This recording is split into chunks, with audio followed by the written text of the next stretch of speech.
శ్రీమాత్రే నమ. జయ గురు దత్తాత్రేయ నమ. ఈ వీడియోలో మనం మీనరాశి వారికి డిసెంబర్ నెల మాస ఫలితాలు పరిశీలిద్దాం.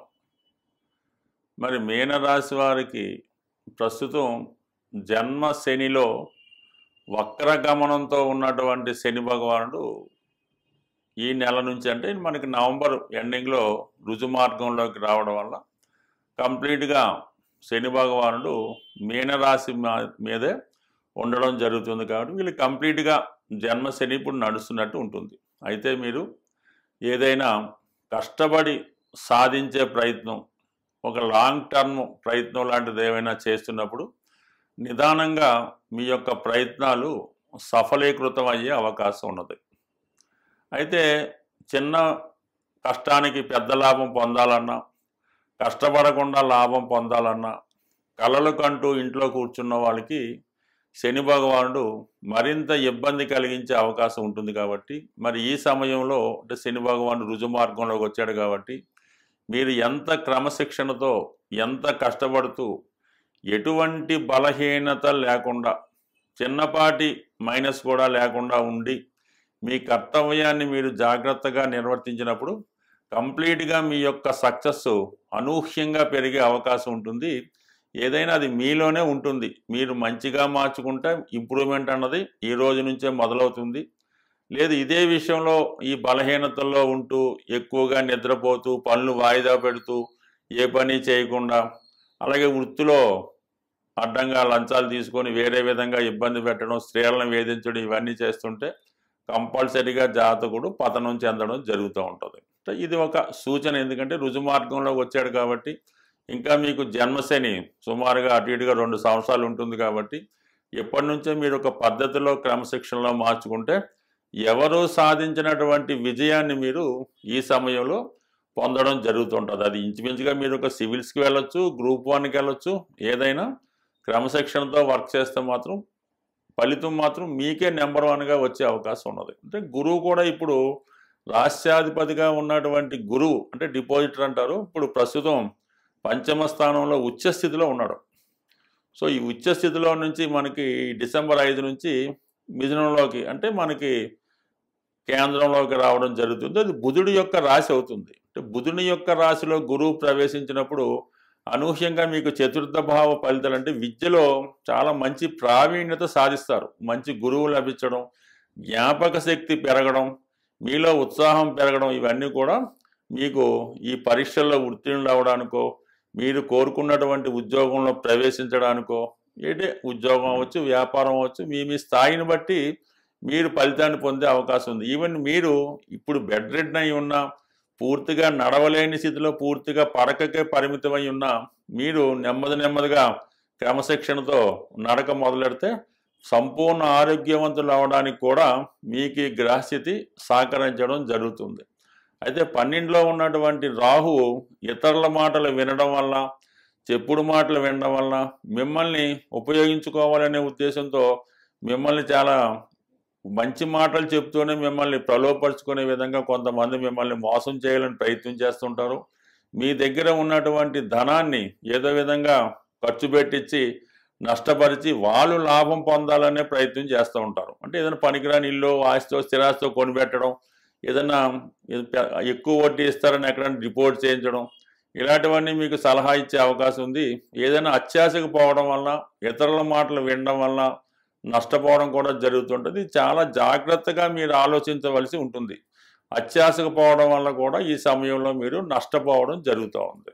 సో మిగతా గ్రహాల పరిస్థితి అనుకూలించినప్పుడు ప్రస్తుతం ధనాధిపతి కుజుడు భాగ్యస్థాన సంచారం, కొంతవరకు కుటుంబ విషయాలు, ఆర్థిక విషయాలు అనుకూలంగా ఉంటాయి.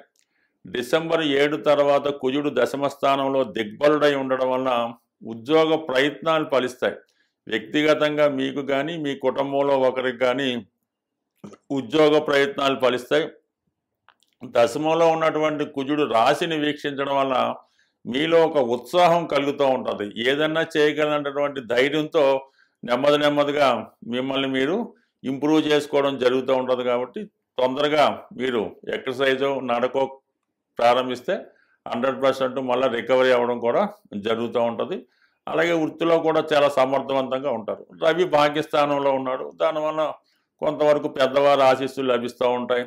కొంతవరకు పిల్లల యొక్క అభివృద్ధి ఆనందాన్ని కలిగిస్తూ ఉంటుంది. ఈ 15 వరకు రవి కూడా 15 తర్వాత దశమలోకి రావడం వల్ల వృత్తిపరంగా ఉన్నటువంటి సమస్యలు డిసెంబర్ 15 తర్వాత సాల్వ్ అవుతాయి. ఏదో కారణాల వల్ల మీరు ఉద్యోగం పోగొట్టుకున్నా, ఉద్యోగంలో సస్పెండ్ అయి ఉన్నా, ఈ విద్యార్థులు పరీక్షలో తప్పిపోతున్నా తిరిగి మళ్ళా మీరు పుంజుకొని ఈ డిసెంబర్ 16 తర్వాత పోగొట్టుకున్న ఉద్యోగాన్ని తిరిగి సంపాదించడం, పోగొట్టుకున్న పరపతిని తిరిగి సాధించడం జరిగే అవకాశం ఉంది. అలాగే శుక్రగ్రహం ప్రస్తుతం భాగ్యస్థానంలో ఉంటూ నెమ్మదిగా మరి దశమ స్థానంలోకి రావడం, ఎస్పెషల్లీ కుజుడు ఈ శుక్రగ్రహం ప్రస్తుతం శుక్రమౌఢ్యం వల్ల కొంతవరకు స్త్రీలతో విరోధం రావడం కానీ, కుటుంబ సంబంధించిన విషయాల్లో కొన్ని వార్తలు మీకు ఇబ్బంది కలిగించడం కానీ జరిగే అవకాశం ఉంది. బట్ స్త్రీలతో వ్యవహరించినప్పుడు చాలా జాగ్రత్తగా వ్యవహరించడం మంచిది. బట్ ఏది ఏమైనా మన మీనరాశి వారు జన్మశని ప్రభావం నుంచి తప్పాలంటే నిరంతరం ఈశ్వర ఆరాధన కానీ, విష్ణు సహస్రనామం వినడం కానీ, వీటన్నిటికన్నా బెస్ట్ ఏంటంటే మీ కుటుంబంలో ఎవరైతే బాగా వృద్ధులు పెద్దవాళ్ళు ఉంటారో వాళ్ళని ఏదో విధంగా సేవించి వాళ్ళని ఒకసారి మంచి చెట్లు కనుక్కొని వాళ్ళకి ఏదో చిన్నపాటి ఏ బిస్కెట్లు చాక్లెట్లు అలాంటివి ఇచ్చి వాళ్ళని సేవ చేయడం వల్ల, అలాగే మీరు ప్రతిరోజు ఉదయమే సూర్యోదయానికి ముందు లేచి ఒక అరగంట నడక వాకింగ్ చేయడం వల్ల కంప్లీట్గా ఈ జన్మశని ప్రభావం నుంచి తగ్గుతారు. ఇవన్నీ చేయలేని వారు కేవలం విష్ణు సహస్రనామం వినటం వల్ల కూడా మిమ్మల్ని మీరు సంస్కరించుకొని మంచి మార్గంలో వెళ్ళటం వల్ల మిగతా గ్రహాలన్నీ సహకరించి మీరు విజయం వైపు పయనించే అవకాశం ఉంటుంది. స్వస్తి. శ్రీమాత్రే నమః. మన జాతకం ఎంత అనుకూలంగా ఉన్నా జరుగుతున్నటువంటి దశలు కానీ గోచారం కానీ అనుకూలంగా ఉన్నప్పటికీ కూడా కొన్ని ముఖ్యమైనటువంటి పనులు, అంటే ఆ కుటుంబంలో పిల్లలకి ఉద్యోగాలు రాకపోవడం, వివాహం జరగకపోవడం, ఎంత కష్టపడినా అప్పులు పెరిగిపోవడం, ఇవి జరుగుతూ ఉంటాయి. దీనికి వాస్తుపరంగా కూడా ఉన్నటువంటి దోషాలు చాలా వరకు ఆ కుటుంబం మీద ప్రభావాన్ని చూపడం జరుగుతూ ఉంటుంది. ప్రధానంగా ఏదైనా మనం ఇల్లు కట్టుకున్నప్పుడు చిన్న వాస్తు దోషాలు ఉంటే అవి 7 సంవత్సరాల తర్వాత వాటి ప్రభావాన్ని చూపడం జరుగుతూ ఉంటుంది. మేజర్ దోషాలు లాంటి ఏమైనా నైరుతి దోషాలు అలాంటివి ఉంటే ఇల్లు కట్టిన 6 నెలల తర్వాతే వాటి ప్రభావాన్ని చూపడం జరుగుతూ ఉంటుంది. సో ఏదైనా మనకి ఈ దీర్ఘకాలిక సమస్యలు పరిష్కారం అవడం లేదనుకున్నప్పుడు కంప్లీట్గా వాస్తుపరంగా ఉన్నటువంటి దోషాలు కూడా సరి చేసుకుంటే ఈ ప్రధానమైనటువంటి సమస్యలు పరిష్కారం అవుతుంటాయి. ముఖ్యంగా సాధారణంగా చిన్న సమస్యగానే కనబడుతుంటుంది. ఈ గృహంలో వాయువ్య దోషం ఉండడం వల్ల, అంటే వాయువు మూసి ఉండడం, వాయువులో టాయిలెట్లు, వాయువులో బరువులు పెట్టడం, ఇవి పెట్టడం వల్ల ఎవరైతే వ్యాపార పరంగా చేస్తున్నారో వాళ్ళ వ్యాపారం నెమ్మదిగా దివాలా తీయడం, అప్పులు పెరిగిపోవడం, ఎవరినైతే నమ్మి మీరు మీ వ్యాపారంలో మీ చేదోడు వాదోడుగా ఉంటారని పెట్టుకుంటారో అది తమ్ముడు అవ్వచ్చు, బామ్మర్ది అవ్వచ్చు, ఇంకోటి అవ్వచ్చు, వాడు నెమ్మదిగా వాడి చేతి వాటాన్ని ప్రదర్శించి మరి మీ యొక్క వ్యాపారంలో ధనాన్ని మళ్లించడం కానీ, ఈ విధంగా వాడు బాగుపడుతూ మిమ్మల్ని నాశనం చేయడం కూడా జరుగుతూ ఉంటుంది. ఇదంతటికీ కూడా వాయువ్య దోషం కారణమవుతూ ఉంటుంది. అలాగే ఉద్యోగస్తులు కూడా చాలా వరకు లంచాలు తీసుకొని పట్టుబడడం, జైలు పాలవడం కూడా ఈ వాయువ్య దోషం వల్ల అవకాశం ఉంటుంది. చాలా వరకు ఆ కుటుంబంలో మనసు స్థిమితం లేని మానసిక వికలాంగులు కానీ, అలాగే ఇంటి మీద శ్రద్ధ లేకుండా గాలికి తిరుగుతున్నట్టు ఉన్నా అది వాయువు దోషంగానే భావించి ఈ వాయువ్య దోషాన్ని సరిచేసుకోవడం వల్ల అటు వ్యాపారం పుంజుకుంటుంది, కుటుంబంలో ఏ పని పాట లేకుండా ఉన్నవాళ్ళు పని మీద శ్రద్ధ పెంచుకుంటారు. అలాగే కొద్దిగా మెంటల్ ఇన్బ్యాలెన్స్ ఉన్నవాళ్ళు కూడా వారి సామర్థ్యాన్ని పెంచుకొని బాగుపడే అవకాశం ఉంది. కాబట్టి ఎంతో ఖర్చు అవుతుంది, కానీ ఒకసారి ఇటువంటి ప్రధాన సమస్యలు ఉన్నప్పుడు మంచి వాస్తు సిద్ధాంతం చూపించి వాస్తు సరి చేసుకోవడం మంచిది. లేదు అది వాస్తు సరి అవ్వదు, అది న్యాచురల్గా ఏర్పడింది అన్నప్పుడు వేరే ఇంట్లోకి మారడం వల్ల కూడా మీరు దీని నుంచి బయటపడవచ్చు. అయితే వాస్తు ప్రభావం అనేది ఇమీడియట్గా మాత్రం చూపించదు, నెమ్మది నెమ్మదిగా తన ప్రభావాన్ని చూపిస్తుంది. బట్ ఏదైనా మాత్రం ఫలితం మాత్రం పక్కాగా మంచిగా వచ్చే అవకాశం ఉంటుంది. అందువలన ఎంత గోచారం బాగున్నా, జాతకం బాగున్నా, వ్యాపార పరంగా నష్టాలు, నిరుద్యోగ సమస్యలు ఉంటే కంపల్సరిగా ఈ వాయువు దోష ప్రభావం అక్కడ ఉందనే చెప్పొచ్చు. ఏ కుటుంబంలో అంటే ఏ గృహంలో వాయువు దోషం ఉంటుందో అక్కడ ఆగ్నేయ దోషం ఉంటుంది.